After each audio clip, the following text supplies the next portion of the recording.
Oh, we're not letting these There. people in yet? No, they're there. Right. But their videos are And we're being recorded. Hi. Hi. It's 14 minutes early. We're probably not going to start for 14 minutes, but we just wanted to make sure all systems were working. We don't know if you were there or not, but we are. Do we have to let her mic on? I'm glad.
So we have 5 minutes before we start, but we thought we might ask if any of you are willing or interested, if you would be willing to show us your faces, because we don't get to see anybody. We look at ourselves in a bare screen, and it's kind of, it's fine. We can do a great job anyway, but it's nice when we see a nodding or smiling face, or even, chewing your dinner or whatever you're doing. We're letting right you now. see ours. But it's okay if you don't, if you want to keep yourselves, hidden, we're fine with that too. It's just we want to give you the invitation to Actually show us speak your to faces. people without a mask. Yeah. See your classmates without masks on. That must be a unique experience right about now. So we've got 4 minutes. We got your questions in advance. A lot of good questions. But we have a couple of questions for you before we start. we're not really 100% sure who we're speaking to today. Do we have D1s through D4s, or can one brave person just let us know? Hi. We have. Hi, how's it going? My name's Chandler. I Nice worked with Chandler. Kirsten to set this up for you guys. Oh, thank you thank for you. doing Nice to that. meet you. Yeah, same here. So we invited first years through fourth years. Right now, it looks like there's a lot of third years and fourth years uh-huh.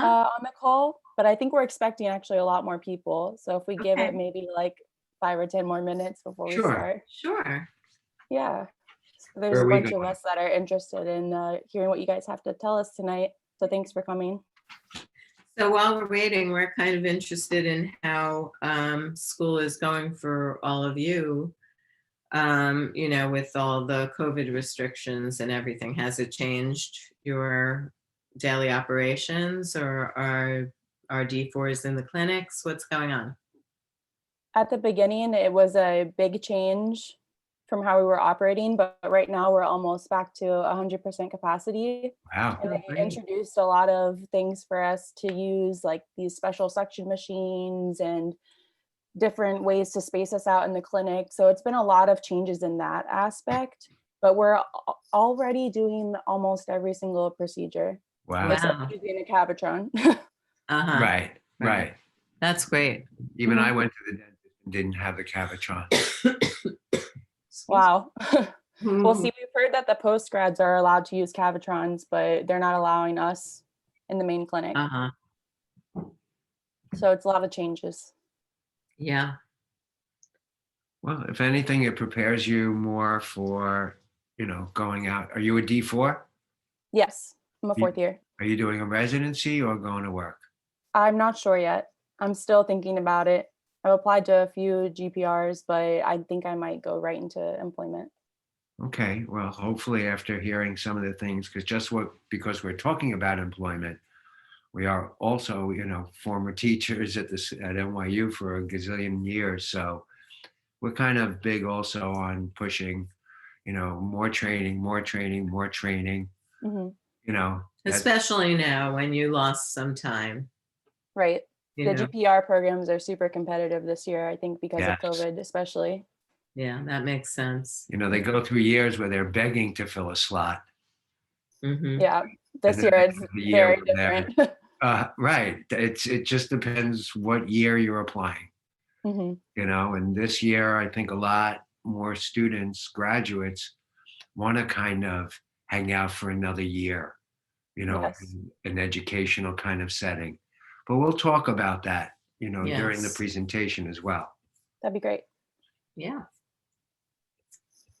Looks like we're getting a few more people on here now, so that's Yeah. good. I think so. You think we should get started? We do have a lot of material to cover. Yeah, we can just get started. People will Okay. probably just log in as you start. Yeah, we're going to start, by introducing ourselves anyway. So if someone Sounds missed good. that, that's okay. Thank you. All right. So, hi, everyone. We're really excited to be with you this evening. We would rather be there in person. It's Yes, a we little would. chilly where we are, It's but in the 20s here, just to give you a little idea. So, yes, we heard that it's cold down there at 50 something, and we'd happily trade places. But anyway, we're very happy to be with you today to talk to you about preparation for employment. This is the first of a series of 3 lectures that we're going to give to you, webinars. Tonight, preparation for employment. In 2 weeks, we'll be talking about insurance for the new dentist. And then I believe 2 weeks after that, we're going to talk about corporate versus private dentistry. Mhm. So we're really happy to be with you today. And before we start talking about preparation for employment, I think it's important that we validate ourselves too a little bit and tell you why we think that we are credentialed to actually speak to you about this. So should I talk about you first? Or? Sure. So I'm going to introduce Dr. Studley to you, and he's going to introduce me. So Dr. Studley was a GP director at New York University College of Dentistry for over 30 years. He created and directed a practice management program at the school that it had over 70 lectures. It ran from the end of D1 through D4, and it also incorporated, and hence he was the director of an ergonomics program. So he's always been, very involved in the field of dentistry and very involved in education. In addition, for over 25 years, he's been the president and CEO of Eric S. Studley and Associates, Inc., which is an insurance brokerage firm that is dedicated to the needs of dentists from residency to retirement. So he really does know everything about the business of dentistry. And he's also very happy to talk about it to you guys. In addition to all of that, Dr. Studley and I both founded a company called Doccupations several years ago. And that is an online algorithmic dental matching company. So what we do is we match dental jobs with dental employees. So we would highly recommend that you go to Doccupations and set up a profile. And we're going to talk about that as part of the lecture, because when we were creating Doccupations and working on the data that we were going to collect in the profile, we really had students in mind as we did that, meaning that the questions are not only directed to help employers understand who you are, but they're also intended to help you understand what your goals are and your direction in the profession. So I'm going to let Dr. Studley introduce me, and then we can get started. So Dr. Ivy Peltz, she graduated from NYU as well as myself 19 years ago. And she also had a private practice as well going on during the same time, during her teaching career of over 20 some odd years. Dr. Peltz got her DDS, as I mentioned, from NYU. She also has her master's in public health. She also has her PhD. Sorry, higher ed. Higher education. He doesn't like introducing me because I correct him. And there's so many things after the name, and also a PhD in higher education. Dr. Peltz is co-founder with me with Doccupations. And we want to say, and we'll post it in the chat, but it's free. It's a free service for all of you.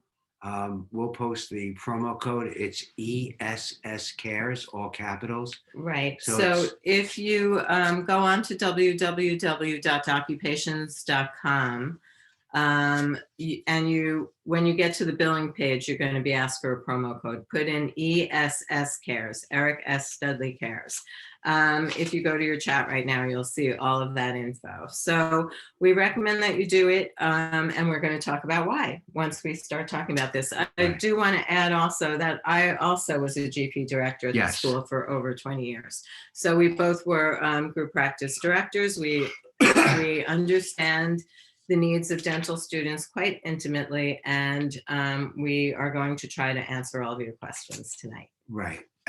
Which, just so you know, and as we said earlier, if you just came on, thank you for the tremendous amount of questions, which is just great. We read through everything, and I think we're going to cover it in the presentation, but what we will also do, we'll follow it up with writing answers to all of those and send it back. Yes. So as we begin, we want to thank Chandler for really help putting this together.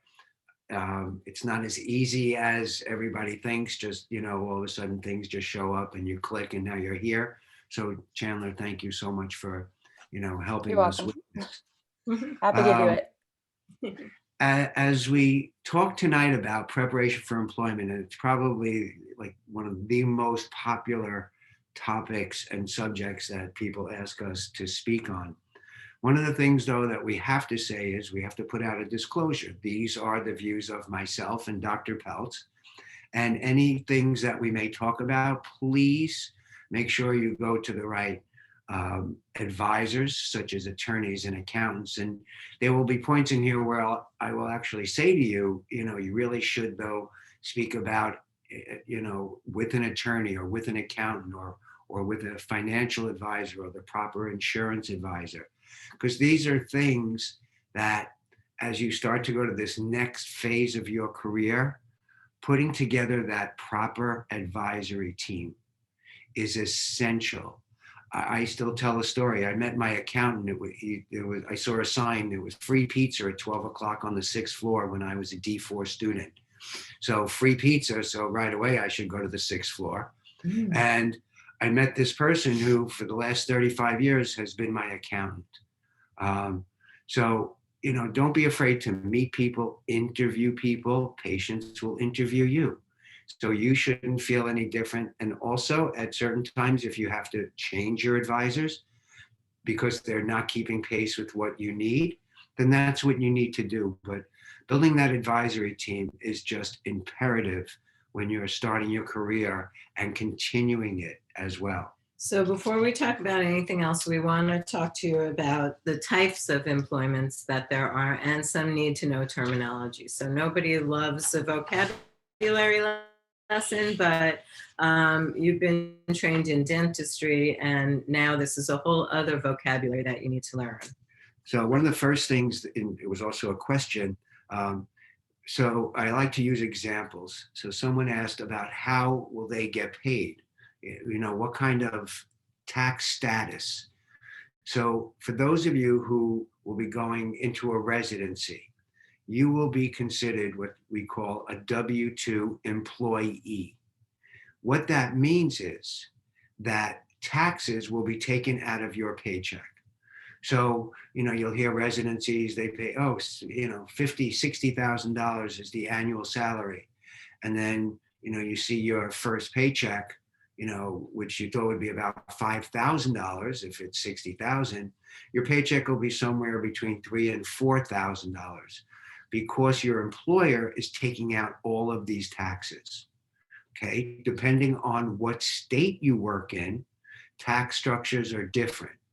But as a W-2 employee, taxes will be taken out of your paycheck, as opposed to the other terminology, which is called a 1099 or independent contractor. Now, a lot of dentists pay that way, especially if you're only going to be working there a day a week, 2 days a week, as a 1099, and they will still call you an employee, but you will know. They'll still treat you and like they'll still an treat you employee. like an employee, because a true independent contractor really gets to set their own schedule, hire their own people, get all their own supplies. And, we're dentists that also practiced for gazillions of years. So, we know both sides of this. And even though they say you're a 1099 independent contractor, as Dr. Peltz said, you will most likely still have to follow the same exact rules as any other employee. The only difference is you will not have taxes taken out of your paycheck. So for example, if I pay you $10,000 a month, at the end of the first month, I paid you $10,000, but I don't take out any taxes. You, the independent contractor, are responsible for your own taxes. The reason why we always start with this, because it's one of the biggest pitfalls for the new dentist, with two examples right here. Mm-hmm. We both graduated. We really didn't have knowledge about this. I got paid as an independent contractor. Really wasn't aware like what I have to put aside for taxes.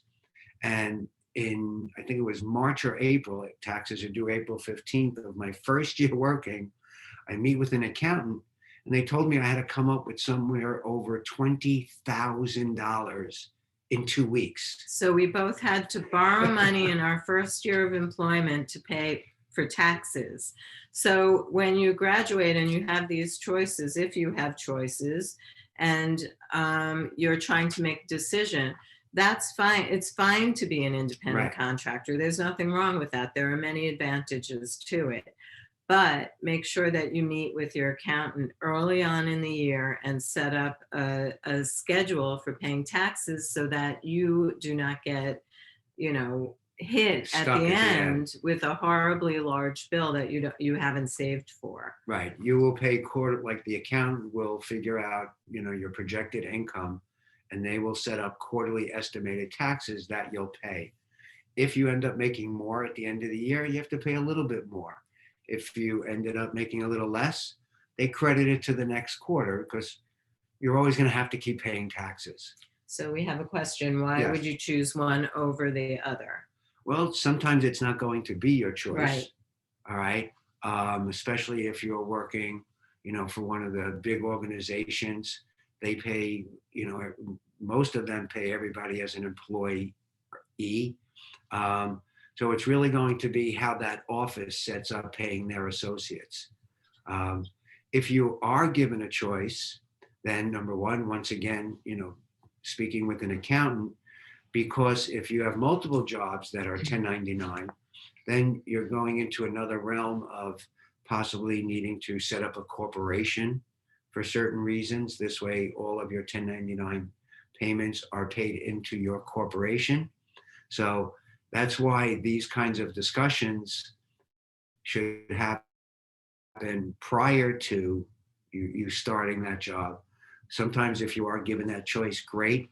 If you're not, at least now you'll have a better understanding of it. And this is why we recommend that you find an accountant, an attorney, all of these professionals that deal with dentists, because there's a lot of specialized knowledge. So you're just graduating. You really haven't been in the working world yet. And who are you going to go to? The people you've always gone to for guidance, your parents mainly, and anyone else who might be a little ahead of you on this this journey. Well, your parents, unless they're dentists, really aren't going to be able to advise you very well anymore. I can Right. speak from personal myself experience. too. That's how I wound up in some of the messes I wound up in. God bless them. My parents usually give me very good advice, but you need a professional who is very familiar with our profession. Right. That's what you want to look for in these professionals. So one of the other things, and this was also a question about contracts. And here, when you talk about a specialist, there are actually attorneys that really specialize in employment contracts for dentists. There are employment contracts for every profession. And like every profession, it's written in a different language. And I've been, involved in reviewing certain things.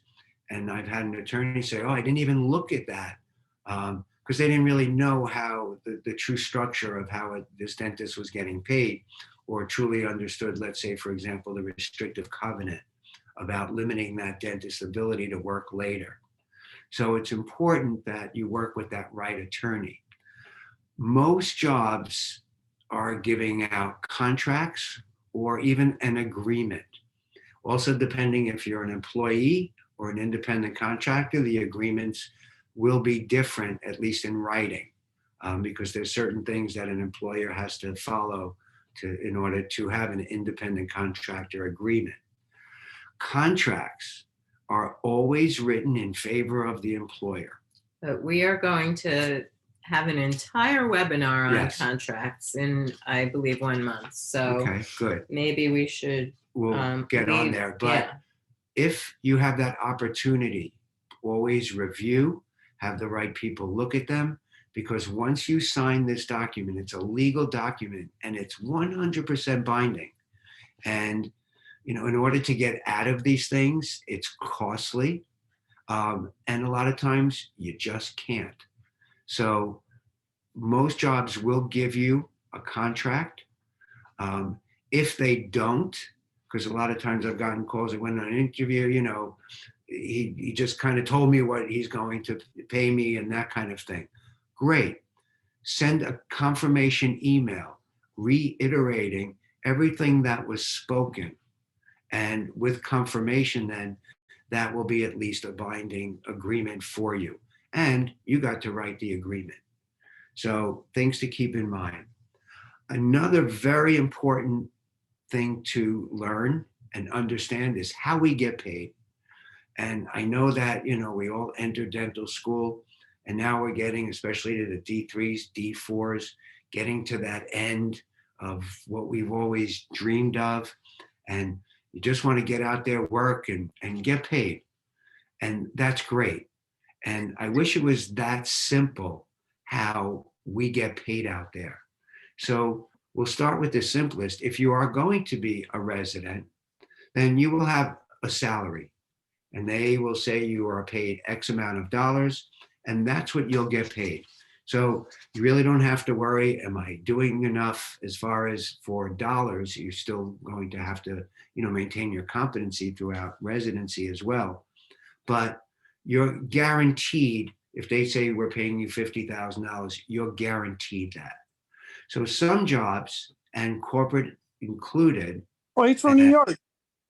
they will give you, for example, a guaranteed salary, or even a dentist that you're working for a couple of days a week. They might give you a guaranteed salary for the 3 days a week that you're working. All right. My opinion as a new graduate, once you're out of your residency and you do start working, whether you're working corporate or you're working individually, you want to try to guarantee some kind of salary or a per day kind of guarantee. That's how a lot of dentists will pay you if you're working 2 days a week. So for example, there are many different ways we can get paid, and I'll read them and then I'll tell you the ones that I would like to see how you should get paid. But the words are like draw, collection, production, net production, guarantee. We mentioned salaries, and I also mentioned taxes. So it's important to become familiar with that, because you might be in an interview, you might get a contract, which you should never sign at the interview, but you want to also understand. So the first term is called draw.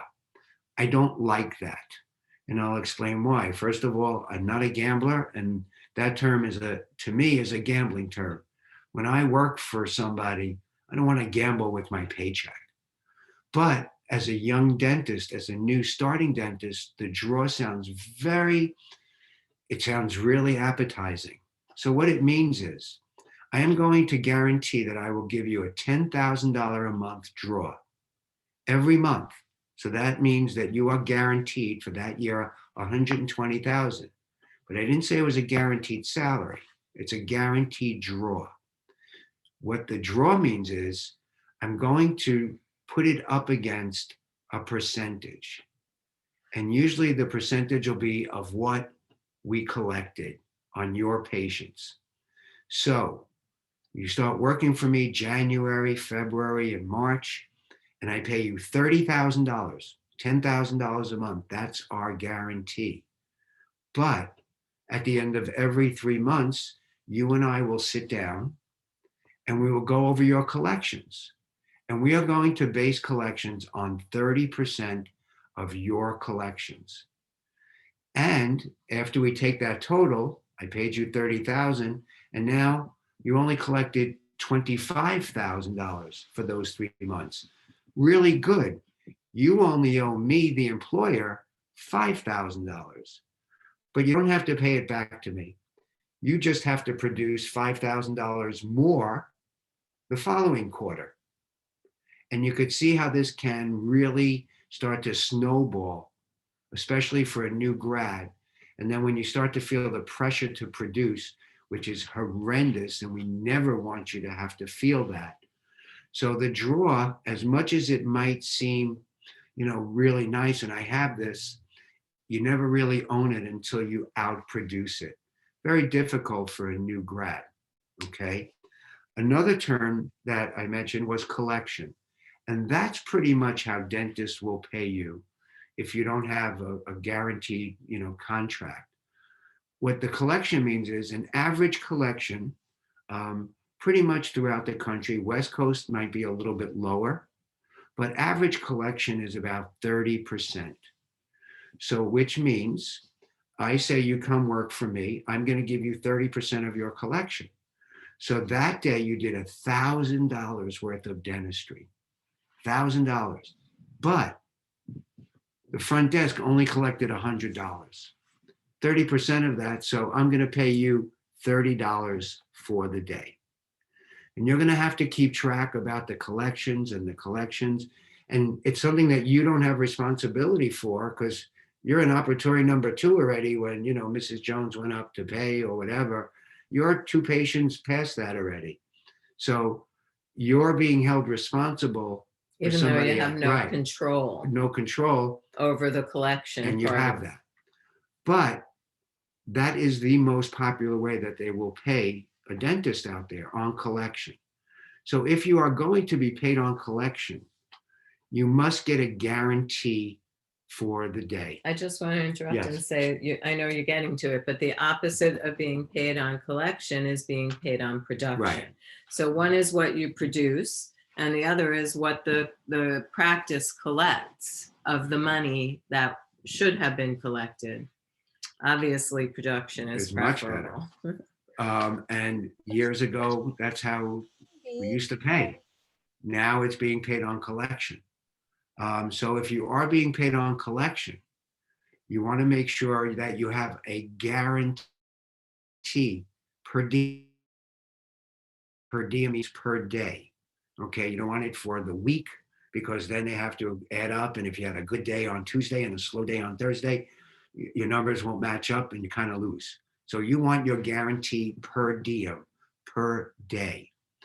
On average, just to give you guys an idea, we're seeing somewhere between 500 and 750 a day guarantee.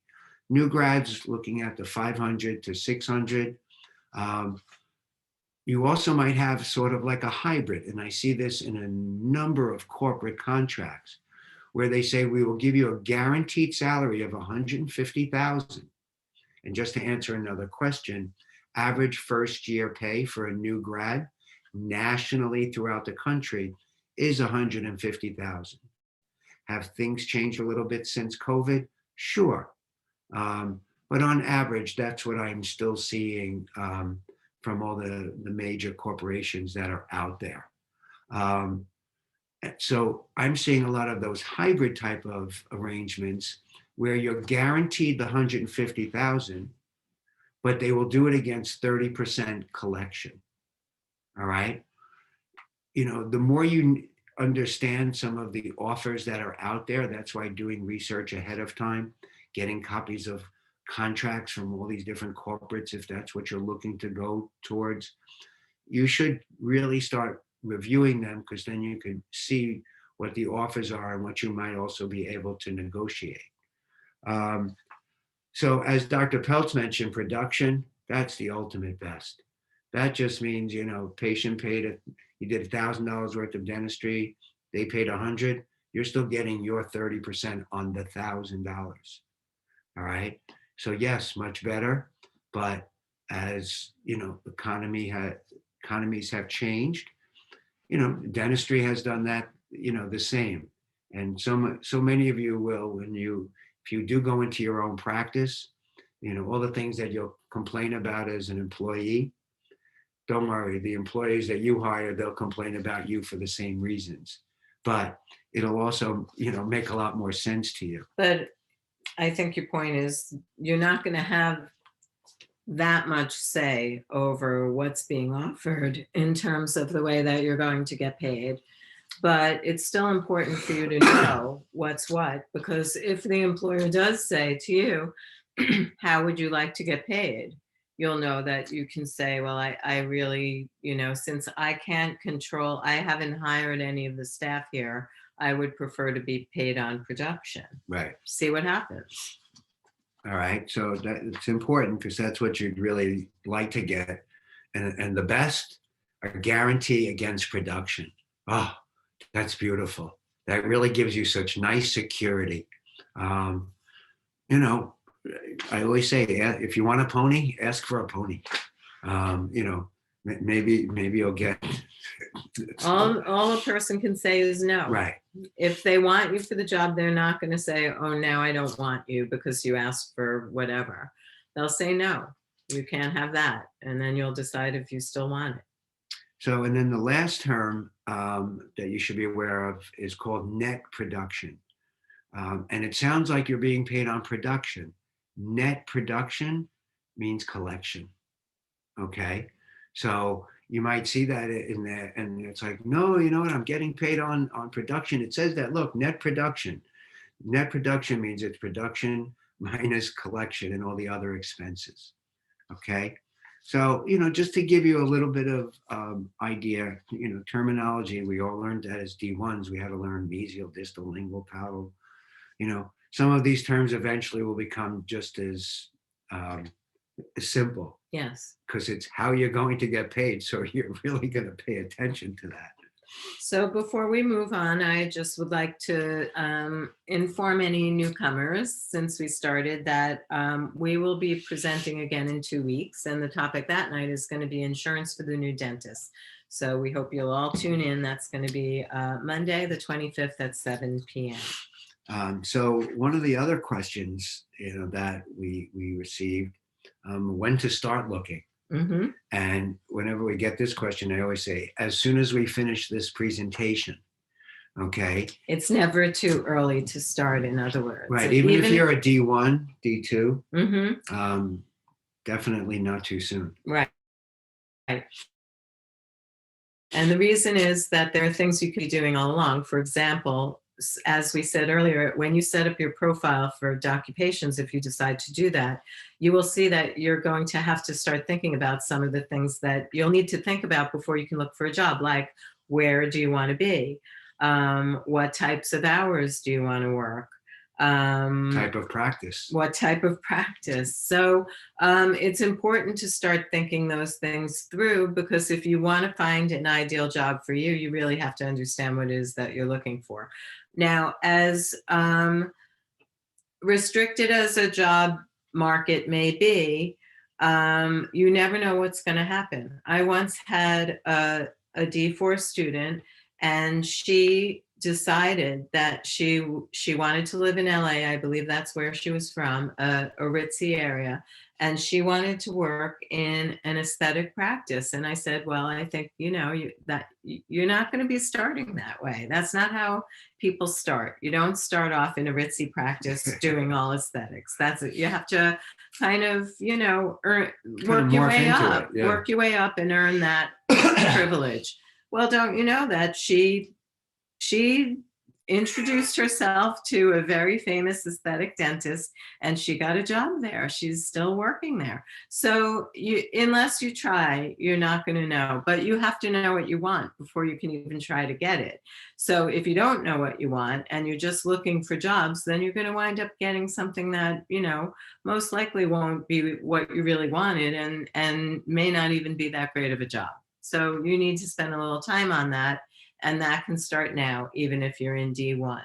And the way to start knowing that is immersing yourself as much as possible in the dental profession. So you want to volunteer in a dental office and in a busy, maybe public health type of situation or setting, so that you can get an idea of two opposite ends of the spectrum.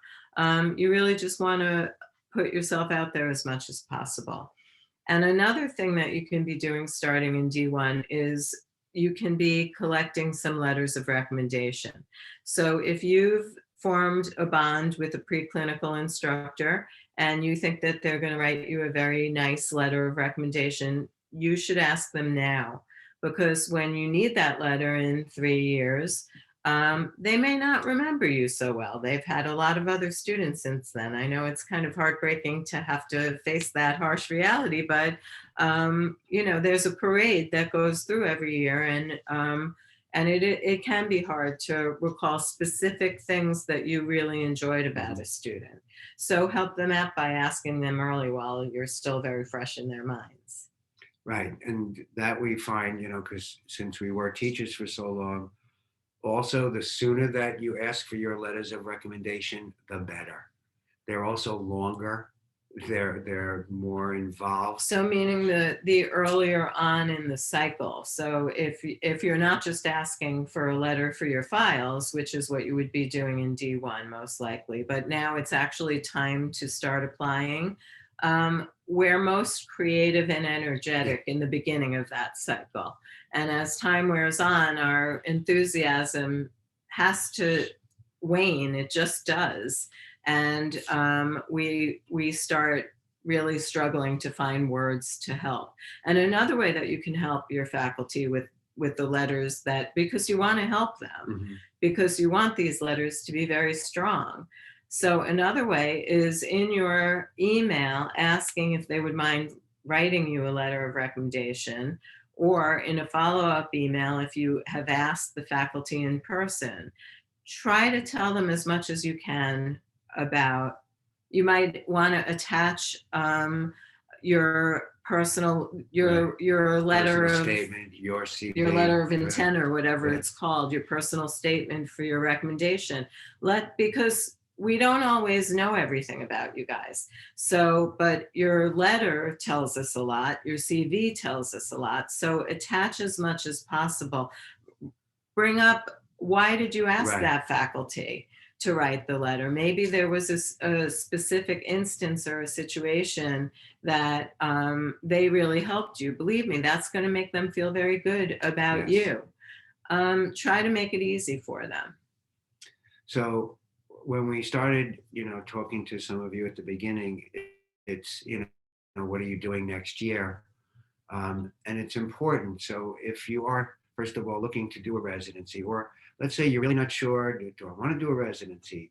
Do I want to go right to work? Do I want to stay in Florida? Hmm.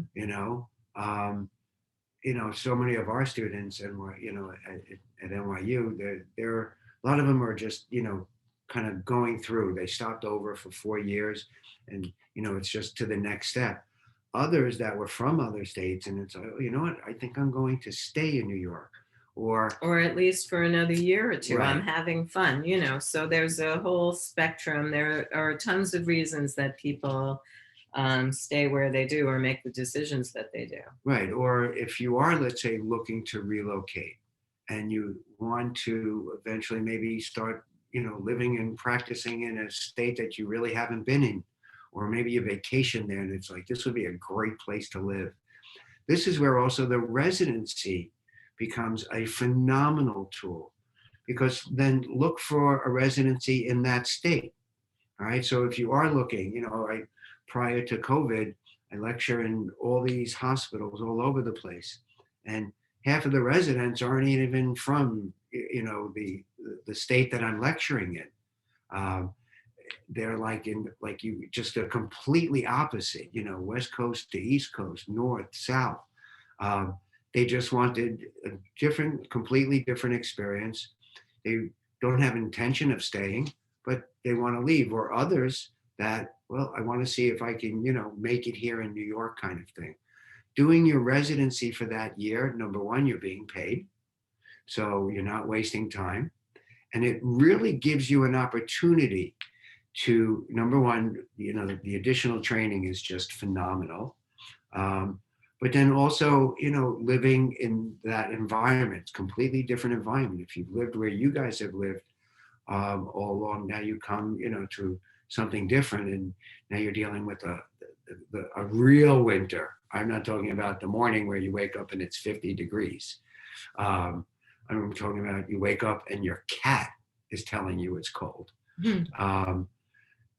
That might be, this is great, or this will be fun for the year.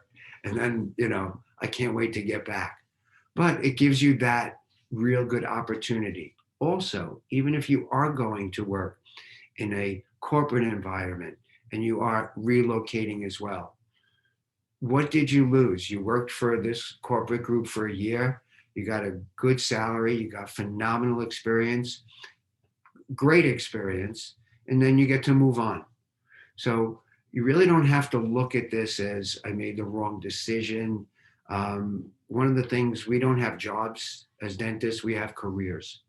So you just, shift the patterns a little bit. I want to go back to the residency decision for a moment, because I want to point out that for as long as we've known, since actually at NYU, my class was the first full-time 4-year class. Before my class, there was a 3-year program, and the year before me, you could either be 3-year or 4-year, you could choose. Now, when you think about it, what we had to learn in 4 years was very minimal compared with what you have to learn in dental school. You just have a vast array of topics that we didn't have. Implants, rotary endo, you name it, it didn't exist. Our procedures were basic, and we didn't have the types The of technology. the technology that you do. We didn't have such a full syllabus as you do. So now you're supposed to cram all of that into the same 4 years that we had to learn what we did. And what suffers, well, there's a lot that suffers, but one thing that definitely suffers is the repetitive drilling that you need to become very good at a skill. So you don't have as much time for that. You don't have as much time for anything. And now with COVID, even though we're very happy to hear that you're back at almost full steam, that's wonderful, you still lost time. So even where you would have been, you're not there. So if ever there was a year highly recommended than usual, which is usually as highly as we can recommend it, even more so, we would say if you have the opportunity to do a residency program, it would highly benefit you. So with, considering along that line, so the residency is, if you're doing that, you should, in making your job decisions, kind of figure this out while you're applying for that residency. Post-grad, if you're going on to that, it gives you another, depending on your specialty, 2 to 4 years, if not more, to also kind of figure out where you want to be. And aside from getting accustomed to a new climate and neighborhood, this is in your residency, you're going to start making connections with attendings and so on. And those are going to be your professional connections. So if you stay where you are in Florida and you're not planning on staying there after, then to stay for another year in Florida, well, that might be the best thing for your life. We don't know. We're not telling you what to do. But professionally speaking, if you want to start making the connections that will ultimately help you find employment in the area where you want to live, you should probably do your residency there. And that goes along the same lines also if you're going to do an associateship kind of thing. And, one of the things that a new grad always, they want, oh, am I going to be mentored on this new job? I'm going to work for this dentist. And I've had people who even work for faculty, who kind of taught them in clinic, from 2 to 4, and they work in their office and they're not getting the so-called teaching. Well, most jobs, when you are hired, whether it's corporate or by an individual dentist, we, the dentist, also have our patient load. And we're kind of hiring you to take over some of that surplus. So as much as we would love to sit with you and help you with these procedures, that now means that I'm probably 2 or 3 patients behind on my schedule. And part of the goal was that I didn't want to have to, once in a while we'll dig you out of a neurosurgery problem and, all of those things. It's, you start to realize it's great when you're in school, problem happens and, 6 people, the cavalry comes over and, everybody gets fixed up. When you're working in a private practice or even a corporate setting, first of all, there might be times when you're alone. I have had grads call me, couldn't wait to be alone. And they call me and it's like, I'm the only dentist in the office today. Are you available all day? I'm sending you digital extra, and we went through the same exact thing. Couldn't wait to be on your own. And then you're on your own. And it's like, you couldn't wait to not be on your own. Exactly. And you may not get that kind of mentorship. We'd love to say you will. You might even tell you that during your interview. Um, and then, you get started, and all of a sudden the person that was supposed to be there, they have to cover another facility. So now you're in this office alone for the first time. Um, so you want to try to get as much experience under your belt that you personally can. And then any additional that you can get from others, that would be great. Um, we talked about also, when you start to think about where you're going to work, the type of practice, you know, everybody measures success differently. For some, it's all just about the money. For others, it's about the life that this kind of practice or where you work, will actually give you. It's also about if you're, involved with family, and it's not just your decision. So when you are making some of the decisions about where to work, maybe you have to look at school systems. Maybe you have to look at, because you can't just be in that little one bedroom anymore. Maybe you need something that much bigger. So you have to really start considering, what we call demographics. And a really, really great site is, and I'm sure you're familiar with these initials, the ADA. I'm sure everybody knows those initials. Their website for the new dentist, because I also lecture for them, so I'm very familiar. Great resources for the new grad, and also free.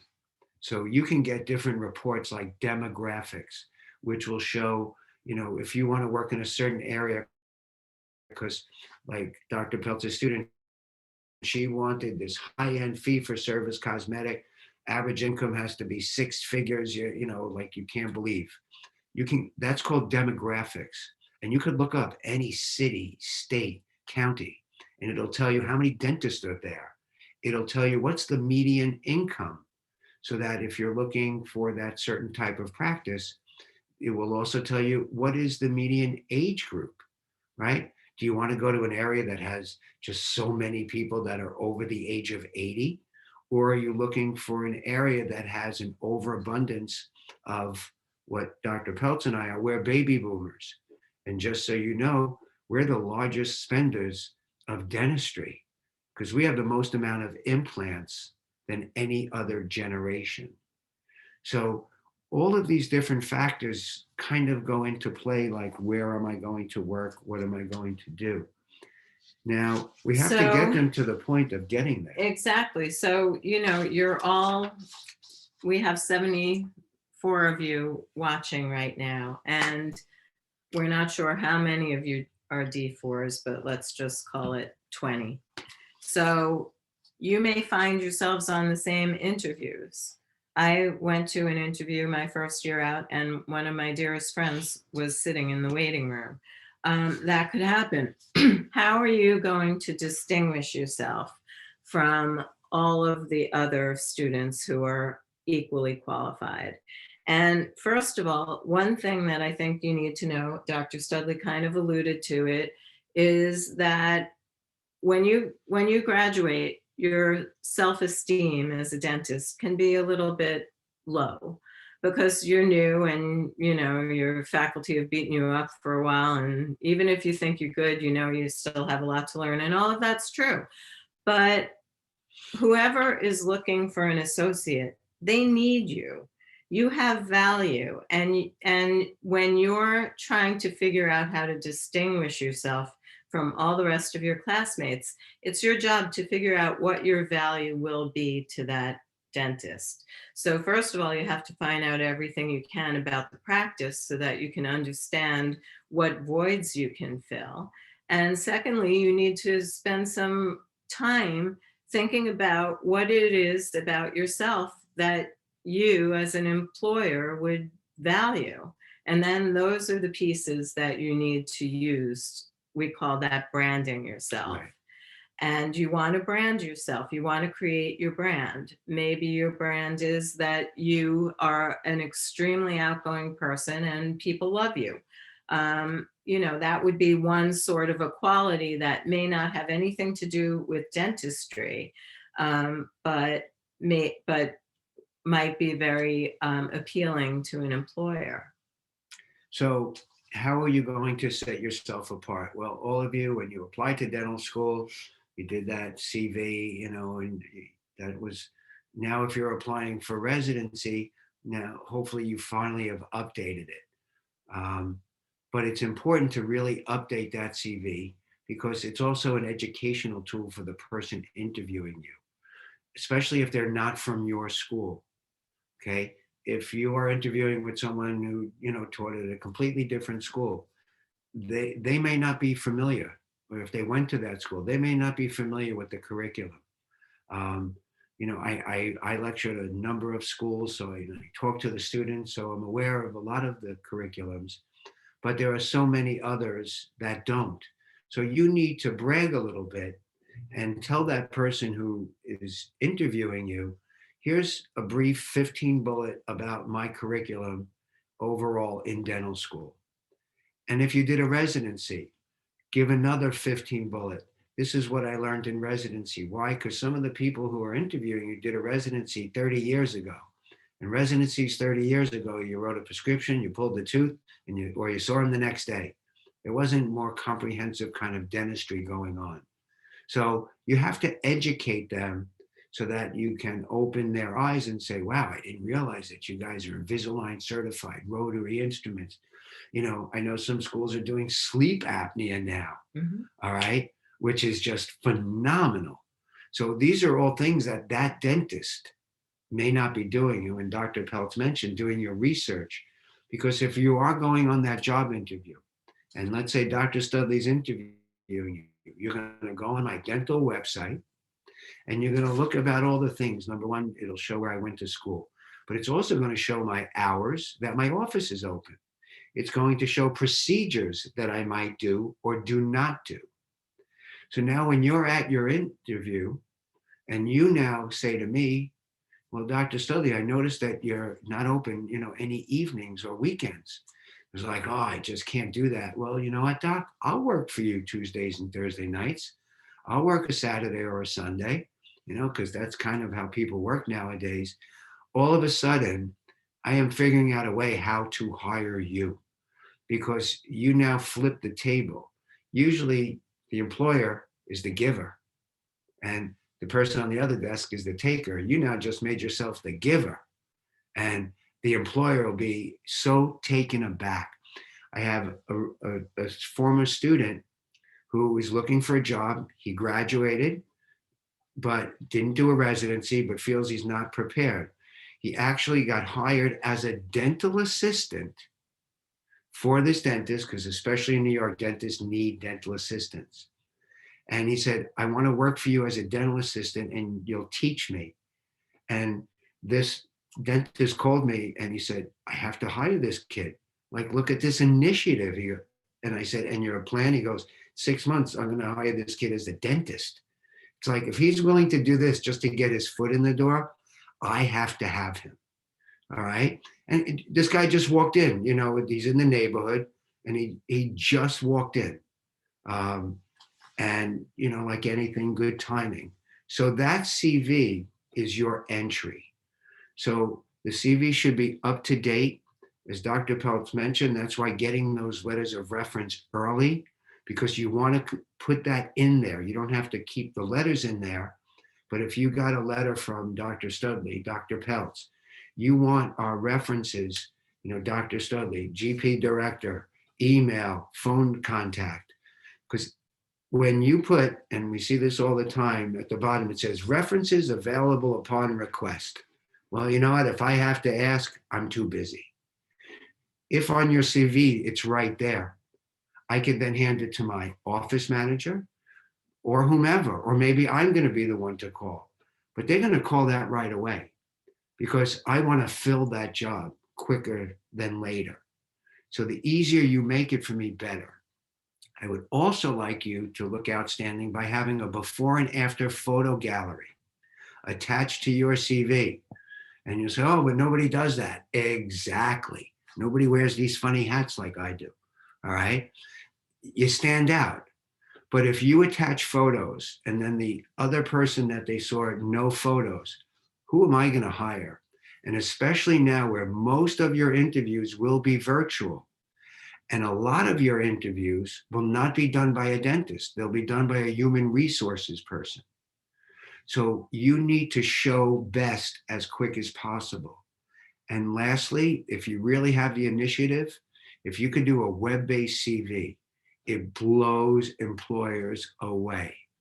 You send this web, that is your web, I open it, it has your beautiful picture, it then has drop downs for your before and after gallery of perio, pros, an aesthetic case, a surgical case, endo.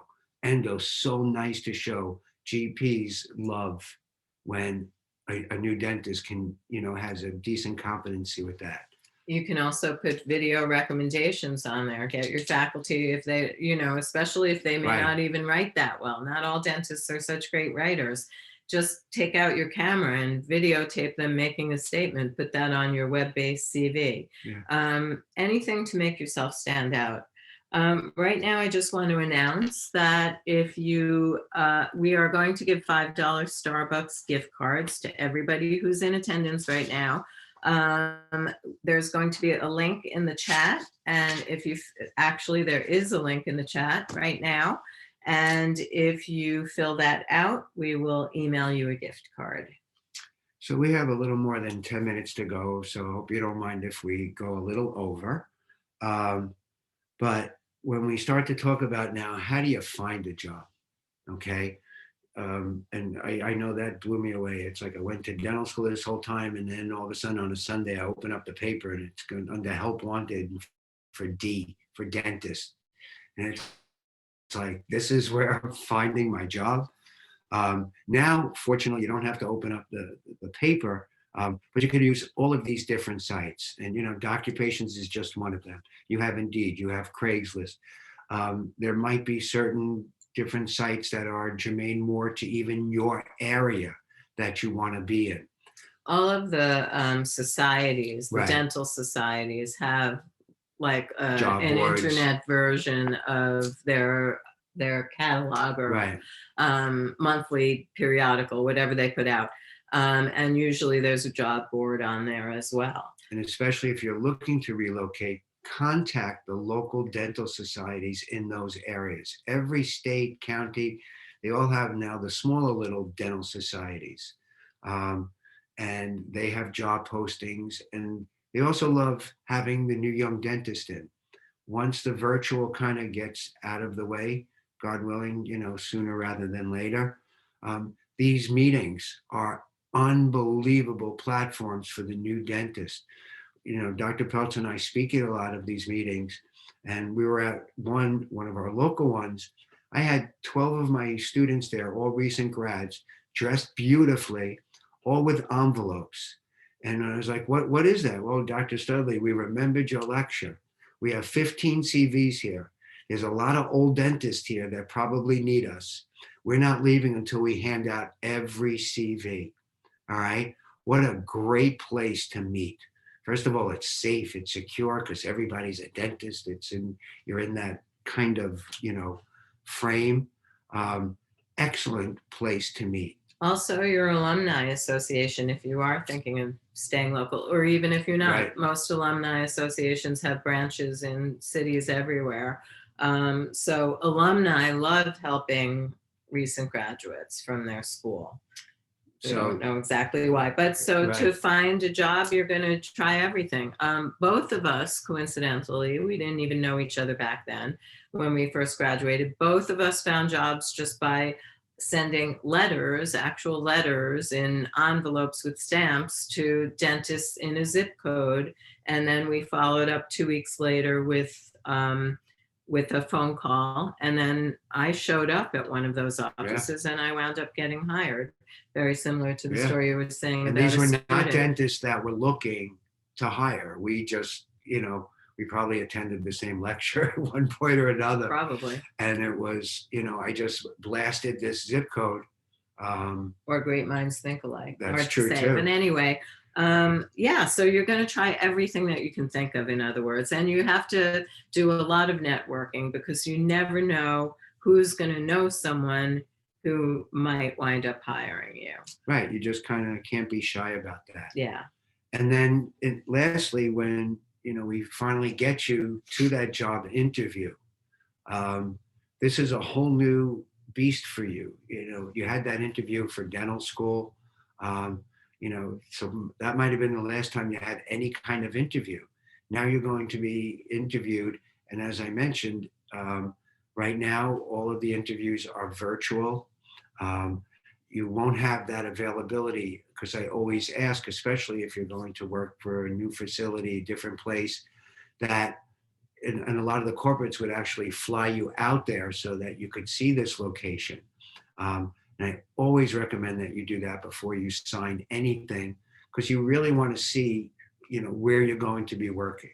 Unfortunately, right now, most of these things are being done virtual. And as I said, a lot of them are going to be done by what they call an HR person, a human resources person. So they will also be somewhat, could be your so-called boss. Okay. They're the manager of the practice. So it gives you a feel also of like, well, how will I be able to work, when I have to answer to, and believe me, we've been in dental school and, sometimes the receptionist or something says something and you're like, it's just a receptionist. I'm the dentist. All right. So you have to be prepared for that. Dress as if you are going to an in-person interview. Okay. Suit, shirt and tie, the same kind of manicure, the fresh shirts, like the clean look. Be prepared, is no different. Um, just be fully dressed, and also make sure you wear pants because it does put you in the right kind of attitude. You know, but that's important. Work on your communication skills. So Dr. Peltz always would have her students, sometimes they would role play. Well, you have enough friends there, role play. Come up with questions, go online, you could find questions everywhere. Because you have about 15 seconds to make an impression on a prospective employer. They're going to make their decision very quickly. That's how people are. So you need to really make that first impression count. It sounds very cliche, but that's why what you wear, how you present yourself physically matters. And then some of us aren't so great about talking about ourselves. So you have to practice. You're going to have to sit down with somebody that you respect and trust and have them start asking you some hard questions and see how you respond to them. And also have prepared questions, okay? And they can be written down and they can be on your phone. I always do say though, if at the point of the interview and they say, Doc, do you have any questions? And you're like, yes. And now you take out your phone, because I had an older colleague of mine actually call me and he was saying, Dr. Studley, I interviewed this young kid that you sent to my office, was someone that I knew, and I sent him for this interview. And when I asked him questions, he took out his phone. I said, I think he was going to call his mother for help or something. And I was like, no, he had his notes on the phone. So if you are going to take out a phone, with your notes and say, yes, Doc, I do have questions. They're on my phone. The employer or whoever is interviewing it will be impressed with your questions.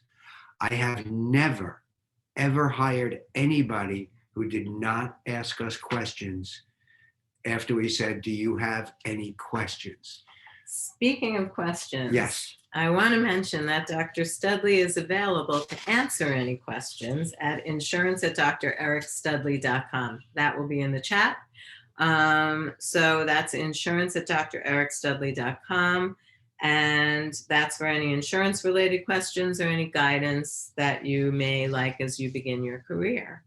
And Doccupations is a subsidiary of Eric S. Studley and Associates Inc. That is why Dr. Studley is kindly sponsoring you all with free memberships in Doccupations. So as we start to wrap up, what are the pitfalls that some students right off the bat fall into? You might be offered a working interview. Okay, it seems to be more common. It was at least prior to COVID, where they'll say, "Can you come in?" and they'll give you a couple of procedures. First of all, you should only be given simple procedures, but most important of anything, you must be a licensed dentist. All right. you must also have your own malpractice insurance. You cannot work, if I bring you to my office, if I was still practicing and I said, you know what, come to my office, I'm going to give you 3 patients, just prophies. That's it. And, you know, like a hygienist. And that's all you have to do, because I could tell, you know, how you can handle yourself the way you sit just by doing a prophy. And number one, you should get paid, first of all, okay, for a true working interview. A true professional should pay you for a working interview. Number two, working interview, you should not be doing these kinds of aggressive preps. I've had people go on interviews and do molar endo, one did an extraction and a crown prep. Like, that's like a little extreme for you to kind of like start off doing. But you are not covered under my malpractice insurance. The only one who's covered under the dentist malpractice is the dentist, his hygienist, and his assistants, okay? An associate dentist, and even if you're in residency or still in dental school, you don't have that teaching kind of like license that lets you go practice, even if it's a faculty member of yours, okay? Unless they're associated and it's like a satellite of the school. And I've seen new dentists starting off their career find out that they shouldn't have done that, because now they're first asking for malpractice insurance a week later. All right. So I also feel that's always a great sign that if a dentist says to you, no, come in, don't worry, you're under me, that you should thank that dentist, because that's somebody that you never want to work for. Right. Because if they're doing these kinds of things on this, who knows what else is being done. And that's, is that a good place to end? That's a good Is place that, to end. If there's no other takeaway from this whole thing, and I hope you had many, don't ever do something that you think is wrong because someone else told you that they think it's okay. And that includes your patients. Do not let your patients talk you into treatment that you know is not the right thing to do for them, because it will always wind up biting you. Because even if you work for someone and you're so-called treating their patients, the procedures that you do on the patients of the practice, you are still 100% liable. Even if that dentist put a treatment plan on there, do root canal on number 22, you know, you go in and it's like, I don't think we need root canal on 22. You're like, no, it needs it. You know, I got a lot more gray than you. I see what's going to happen with this tooth. And you do it, you're just as liable. Okay. So I think we should let these Yes. poor students enjoy their evening. But before you do, we do have a winner of our $50 Amazon gift card, and it is Christy Dunham. So Christy, can you please tell us, yay, I won, in the chat box, so we know that you're here. We have really enjoyed presenting to you tonight, Yes. and we're looking forward to seeing you again in 2 weeks when we're going to be talking about insurance for the new Right. dentist. So make Thank sure you to so be there, much. and we will look forward to speaking to you then. Thank Guys, you. thank you. Have a great night. Thank you. Thank you. Bye.